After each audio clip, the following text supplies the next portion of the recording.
तात्कालिक तौर पर स्टूडेंट्स पेरेंट्स दोनों को लग सकता है कि उनका नुकसान है, लेकिन उनका नुकसान कतई नहीं है, उनका फ़ायदा ही है इसमें। पता है कि हमारी चिड़िया अर्जुन ने जैसे चिड़िया की आँख को भेदा था, उसको पता है कि जेई क्लियर करना हमारा लक्ष्य है, तो हमारा टारगेट को देखना पड़ेगा। टारगेट अगर अचीव करना है तो अनमनेपन से नहीं होगा। वो सब्जेक्ट में डूबने की सलाह नहीं दी जाती थी। सब्जेक्ट पढ़ो तो एंजॉय, जो तुमको पसंद है, जो विषय पसंद है उस पर ज़्यादा ध्यान दो, उसको सीखो।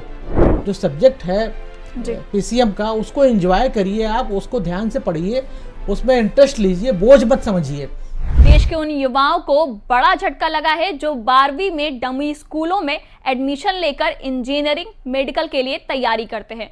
सुप्रीम कोर्ट ने हाल के सालों में इस व्यवस्था पर सवाल उठाते हुए कड़ा फैसला लिया है। सुप्रीम कोर्ट ने सीबीएसई को साफ कर दिया है कि अब स्कूलों में छात्रों की उपस्थिति कम से कम 70% होनी चाहिए। ऐसा नहीं होने पर छात्र बोर्ड परीक्षा में नहीं बैठ सकेंगे। सुप्रीम कोर्ट के इस सुप्रीम फैसले का सीधा असर न केवल डमी स्कूलों में पढ़कर अपनी तैयारी करने वाले छात्रों पर पड़ेगा, बल्कि इससे पेरेंट्स, कोचिंग सेंटर का बाजार और ना जाने कितने ही लोग प्रभावित होंगे। नमस्कार, मैं आदिति शुक्ला यंग भारत न्यूज में आप सभी का स्वागत करती हूं। तो आज इस मुद्दे पर चर्चा करने के लिए हम स्वागत करते हैं अरुण श्रीवास्तव जी का। तो सर, सुप्रीम कोर्ट के इस फैसले पर आपकी बतौर करियर काउंसलर क्या राय है? जी बहुत बहुत धन्यवाद।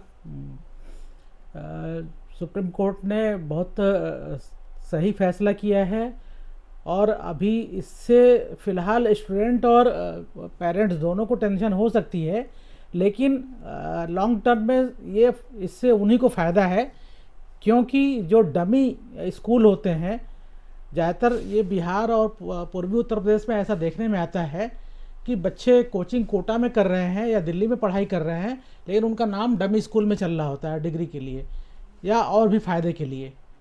तो इससे क्या है कि स्कूल की इमेज भी ख़राब हो रही है और स्टूडेंट को अपना जो है वो कैरियर भी खतरे में पड़ रहा है। अब सुप्रीम कोर्ट ने और सीबीएसई ने जो इस तरह का कदम उठाया है, ये कुल मिलाकर के स्टूडेंट के हित में ही है। और सर, क्या आपको लगता है कि इससे स्टूडेंट्स की मेंटल हेल्थ पर असर पड़ेगा?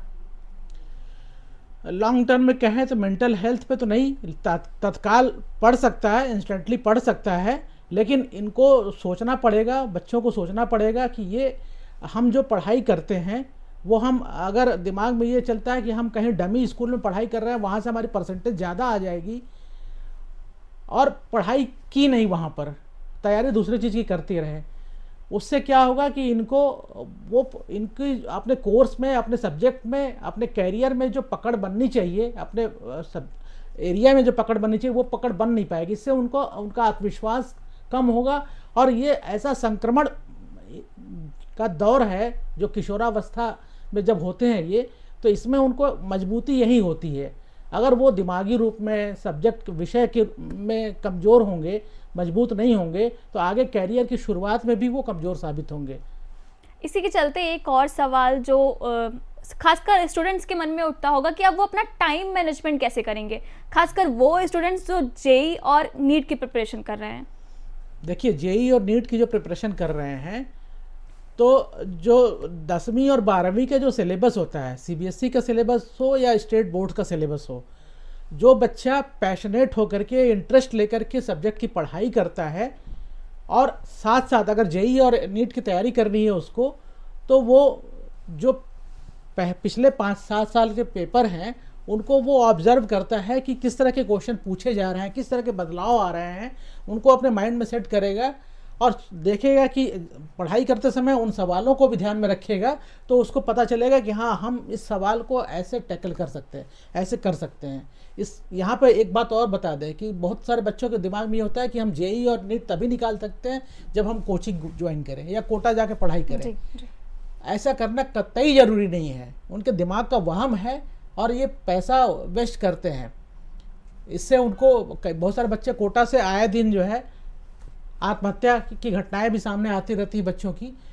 ये पेरेंट्स की चिंता भी बढ़ाता है और बच्चों के मन में डर भी बढ़ाता है। कोचिंग का दबाव जो है, आप अपने जो 10वीं और 12वीं का जो सिलेबस है, जो सब्जेक्ट है, जी। पीसीएम का, उसको एंजॉय करिए, आप उसको ध्यान से पढ़िए, उसमें इंटरेस्ट लीजिए, बोझ मत समझिए। बोझ नहीं समझेंगे, इंटरेस्ट लेंगे उसमें, आप उसका बोझ लेकर पढ़ाई करेंगे तो ना 12वीं का रिजल्ट अच्छा होगा, ना कोचिंग में अच्छा कर सकते बेसिकली हैं। आउटपुट अच्छा नहीं आएगा। हाँ, लेकिन आप आप ये भी मत सोचिए कि आप 12 घंटे 15 घंटे पढ़ रहे हैं तभी आप अच्छा रिजल्ट दे पाएंगे।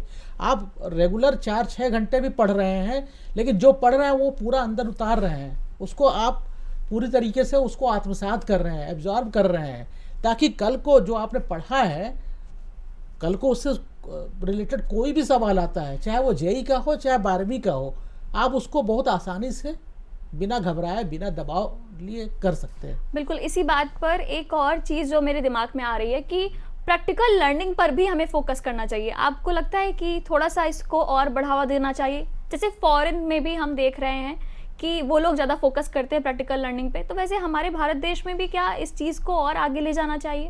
जी, बहुत अच्छा सवाल है।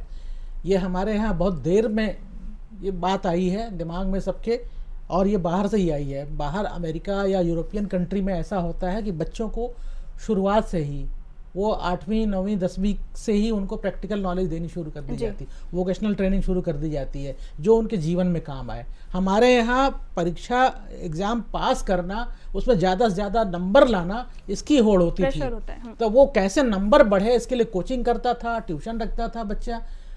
वो सब्जेक्ट में डूबने की सलाह नहीं दी जाती थी। सब्जेक्ट पढ़ो तो एंजॉय, जो तुमको पसंद है, जो विषय पसंद है उस पर ज़्यादा ध्यान दो, उसको सीखो, और तुमको जिस कैरियर में जाना चाहते हो उससे, अब जब 10वीं 11वीं 12वीं में आता है तभी बच्चा सोचने लगता है कि हमको इस कैरियर में जाना है।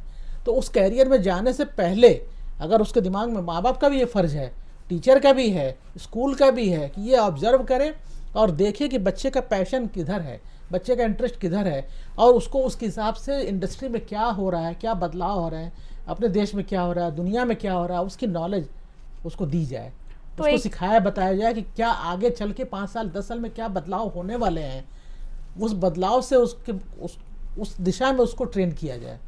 तो एक तरीके से डमी स्कूलिंग थोड़ा सा घातक है, और साथ ही मैं ये भी पूछना चाहूँगी आपसे कि क्या इससे स्टूडेंट्स को फ़ायदा होगा या नुकसान होगा? एक आखिरी सवाल मेरा यही रहेगा आपसे कि ओवरऑल इस पूरे फैसले से स्टूडेंट्स को क्या होगा, मतलब फ़ायदा होगा या फिर नुकसान? तात्कालिक तौर पर स्टूडेंट्स पेरेंट्स दोनों को लग सकता है कि उनका नुकसान है, लेकिन उनका नुकसान कतई नहीं है, उनका फ़ायदा ही है। इसमें उनके कैरियर के लिए फ़ायदा है, उनके नॉलेज के लिए फ़ायदा है, उनके कैरियर ग्रोथ के लिए फ़ायदा है। और उनका, पेरेंट्स की बात करें तो पेरेंट्स बच्चों को अगर उनके पैशन का, उनकी रुचि का अगर कैरियर मिलता है, उसमें आगे बढ़ते हैं, तो माता पिता को ही सबसे ज़्यादा खुशी होती है।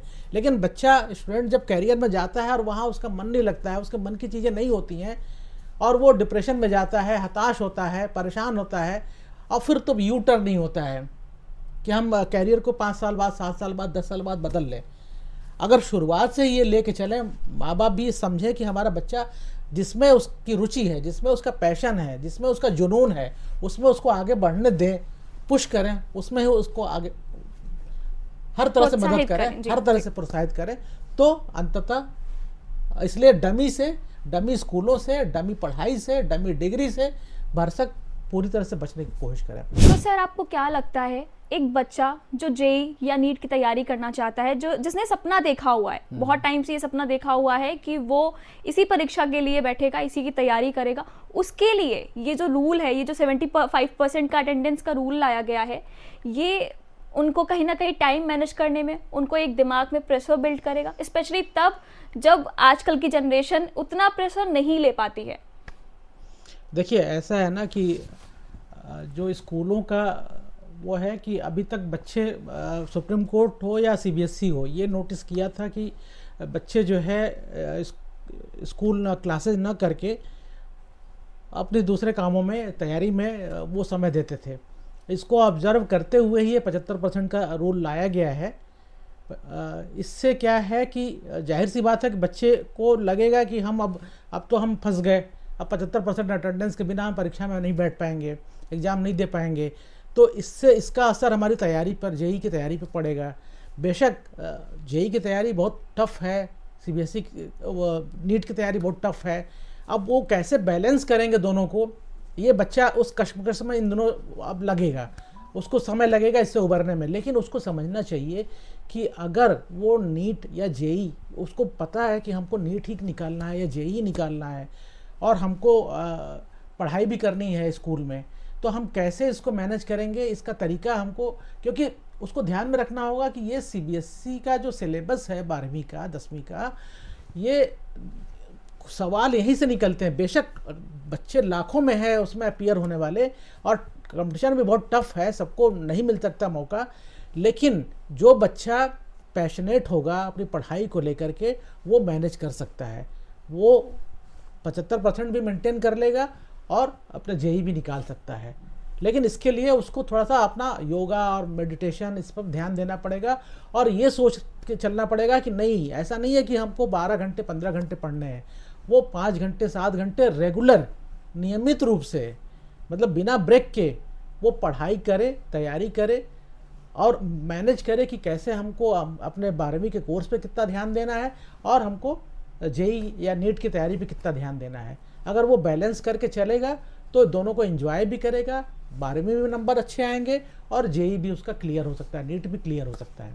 मतलब कि प्रेशर तो होगा ही, लेकिन उसके साथ ये में तो प्रेशर तो हमेशा से होता रहा है, बैलेंस बनाना पड़ेगा। बैलेंस बनाना, बैलेंस प्रेशर के हमेशा साथ होगा, साथ लेकिन उसको एंजॉय करना पड़ेगा। जी। हाँ, ताकि उसको पता है कि हमारी चिड़िया, अर्जुन ने जैसे चिड़िया की आंख को भेदा था, उसको पता है कि जेई क्लियर करना हमारा लक्ष्य है, तो हमारा टारगेट को देखना पड़ेगा। टारगेट अगर अचीव करना है तो अनमनेपन से नहीं होगा, वो आधे अधूरे मन से नहीं होगा, उसमें डूबना पड़ेगा, उसको पूरी तरह से जूझना पड़ेगा। और इसके लिए थोड़ा प्रेशर, जिंदगी जीना भी अपने आप में प्रेशर है, तो ये तो कैरियर का सवाल है, अपनी पढ़ाई का, अपने पैशन का सवाल है। तो कुछ की पॉइंट्स जो मैं आपकी बातों से समझ पाई हूँ वो यही हैं कि प्रेशर तो होगा ही, इसके साथ साथ आपको योगा मेडिटेशन का साथ लीजिए और अपने लक्ष्य पर फोकस कीजिए, स्टेबल रहिए, क्या करना है उस पर फोकस करिए और इसके साथ साथ तैयारी करिए। बहुत 12 घंटे पढ़ाई करने की ज़रूरत नहीं है, जैसा कि आपने कहा, आप 4-5 घंटे पढ़कर भी इसको तैयार कर सकते हैं अपनी जीत के लिए। तो कंटिन्यूटी ज़रूरी है, कंसिस्टेंसी ज़रूरी है। तो एक आखिरी सवाल जो मेरा आपसे रहेगा वो यही रहेगा कि ओवरऑल आपका मानना है कि ये जो 75% अटेंडेंस का सीन है या जो डमी स्कूल को बंद करने का जो पूरा प्रारूप बनाया गया, जो पूरी नोटिस जारी किया गया, ये ओवरऑल बच्चों के हित में ही है? बिल्कुल, बच्चों के हित में भी है, स्टूडेंट्स के हित में भी है, जो स्कूल अच्छे चल रहे हैं, रिप्यूटेड हैं, प्रतिष्ठित हैं, उनके हित में भी है। इससे डमी स्कूलों का जो एक वो है कॉकस है वो टूटेगा। हमसे बात करने के लिए, अपना कीमती वक्त देने के लिए आपका बहुत बहुत धन्यवाद। ऐसे ही अपडेट्स के लिए बने रहिए हमारे साथ। जी नमस्कार, धन्यवाद।